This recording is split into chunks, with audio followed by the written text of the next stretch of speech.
This is Carl Eller, and you're watching the One Bar and Lepagas show. All right, welcome back to the One Bar and Lepagas show. Even though the Vikings lose in a very, very important game to those damn Rams, we're still going to bust out 5 winners because there are 5 winners. Yeah, there are. There are guys who played their balls out, played their hearts out, and wanted this win more than other Vikings. And we're going to recognize their efforts today in this video. Hell yes, and we will also recognize our new Patreons in the live show. We got new Patreons today. Very excited about that. We're up to 52. Hit up the link down in the description. Become number 53. Have a chance for a weekly video, swag giveaways monthly, shout outs, and to join the quiz show. So hit up the Patreon. $2 a month. That's it. That's as much as Lepagas spends on beer a month. That's not true. It is not true. It's not true. I apologize. And also subscribe to the channel. We're trying to get to 4,500 subs here every damn day talking Minnesota Vikings. But let's get into the winners. Who you want to start with? Well, I'm going to start with our kicker, Greg Joseph. And Greg Joseph, you never know what he's going to do week in, week out. But today he was on point. 3 for 3 on his field goals, hit every extra point.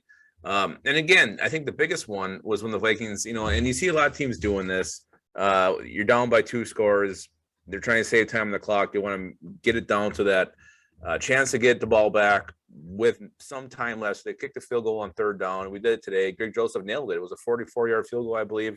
Not an easy kick, not a gimme kick, but he knocked that thing through, and that was a lot of pressure situation there. So Greg Joseph, you hate calling a guy out for doing his job, but it's a trend in the NFL. These kickers, it's a tough job. It's a lot of a mental thing you got to overcome every single week.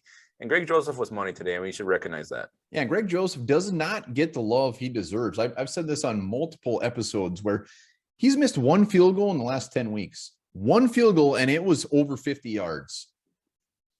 How many extra points has he missed? We have a decent kicker on our hands, and people just do not want to admit that for some weird-ass reason, and I don't get it. Greg Joseph, very good game. If it wasn't for him, we would have definitely been out of this game. So Greg Joseph, hats off. 1 missed field goal in 10 weeks. Yeah, but he's probably missed extra points. But his extra point field goal or extra point percentage is still tops in the league. So we can try to pick at him. It's not going to work. You know what it comes down to? I think it's just the history of Minnesota Vikings and kickers. They don't trust them. They're never going to trust a kicker unless this happens for like 3-4 years in a row. Agreed. What it is, it's just you can't trust a kicker when you're a Minnesota Vikings fan. And Greg Joseph having a good year, but again, everybody a little apprehensive about just feeling like we got the kicker that we need. No, I agree with you. He's 29 for 33 on extra points for the year. Let's go on to another winner. Let's go with the easy one, Mr. Anthony Barr. Hell of a game for Anthony Barr. 7 tackles, 2 interceptions, and just a fantastic game overall. Anthony Barr, number 55. We love him. We love him a lot. Yeah, we do. And, you're kind of waiting for this all year from Anthony Barr. You bring him back. Haven't gotten much out of it, but today you did. 2 interceptions deep. When you got the ball back, you're deep inside the opponent's red zone. We converted those into 10 points. You'd like to see the Vikings offense be able to convert that into 14 points. They couldn't do it. Again, that's just kind of been the story of the Vikings this year. But Anthony Barr, he was playing balls out, and the first interception was kind of a gimme. Matt Stafford just kind of threw it right to him. But he caught the ball, which we can't say for every Vikings defender today. When their opportunity was given to them, they didn't always cash in on it. Anthony Barr did. He did it twice, and he set the Vikings up to win this thing.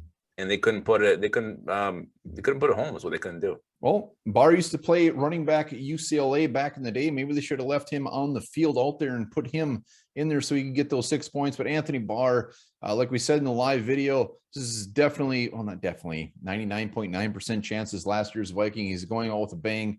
Love everything about that. Next up, let's head over to the offensive side of the ball. Justin Jefferson, again, puts up another good game, 8 for 116, making some tough catches when they needed to happen.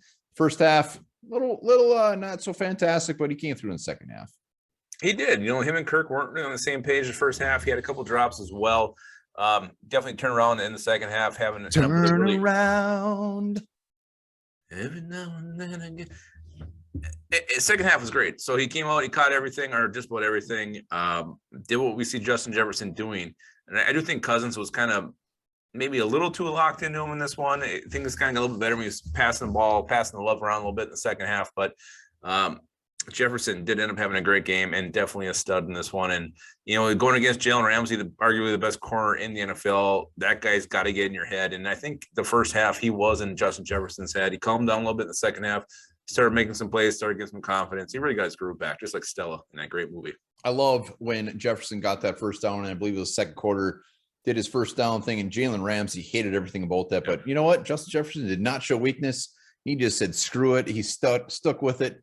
Loved it. And you mentioned that he was too locked in on him. He absolutely was, but I would much rather have Kirk Cousins too locked in on a Justin Jefferson than locked in on, say, a CJ Ham on 3rd and 13, which we've seen in the past. So if he's going to get locked in on somebody too often, let's just be happy that it's Justin Jefferson, and good things happen when he gets the ball. Next up, offensively as well, he might not have lit up the stat sheet, but Tyler Conklin, 4 catches, 44 yards on 5 targets.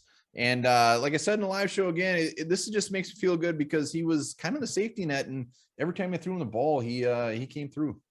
Yeah, he had the one big screen, but when he catches the ball, that's when it's most important. It's usually for a first down, or it's something that's going to start a drive, or maybe it's a play after Oli Udoh has a holding call that sends him back 10 yards. It's always that play that kind of springboards the offense a little bit. It just seems where Tyler Conklin shows up, and when he shines, when we need him the most, kind of wakens up the offense a little bit. He's kind of the cold water on the face of a hungover, drunken offense. You splash it on you, spring right up.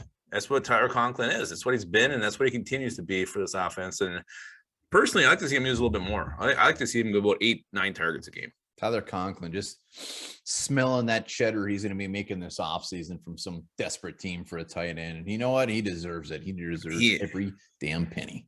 He's going to, I'd love to have him back, but there's no way we can put that much money in tight end position. I think he's going to get a nice payday from somebody, and he's earned it. And you know what? I think he's going to do damn well. You never know. He could come back. Next up, another guy who didn't, again, light up the stat sheet, but we got to give it to him. He has been very, very good the last handful of weeks. Sheldon Richardson, 4 tackles, had that nice big old mitt up there and knocked down that pass. So Sheldon Richardson helping a defensive line that needs all the help they can get. Well, and we talk about consistency from the defensive line, which is something we haven't seen. Sheldon Richardson been playing some defensive end. DJ Wanham, he shows up big time one game, disappears for a couple, shows up. Richardson has been that constant, creating pressure, making some tackles, good plays against the run, always trying to swat the ball out. He doesn't always light up the stat sheet like we saw today, but he's back there having an effect on the offense. And I think he was the reason Matt Stafford threw the ball probably a little earlier than he did a couple times in those stupid sidearm passes he kept doing. I think a lot of that has to do with number 90, getting up in his grill, creating pressure, and making his presence known to the quarterback. So well done, Sheldon Richardson, and well done for the last really 6-7 game stretch you were on. Hell yeah, Sheldon Richardson, A+. So in a game where the Vikings needed to win and they held their own, they ended up losing. Those are our 5 winners. Let us know your winners down in the comments. As always, subscribe, like the channel, hit up that Patreon link, and we're going to be back with, unfortunately, 5 losers. Yeah, well, every time there's a winner, there's always going to be a loser, and we're going to easily find 5 of them from this game. Until then, guys, remember this. Barry Manilow wrote the State Farm Like a Good Neighbor jingle, and also the Band-Aid Stuck on You jingle. Barry Manilow.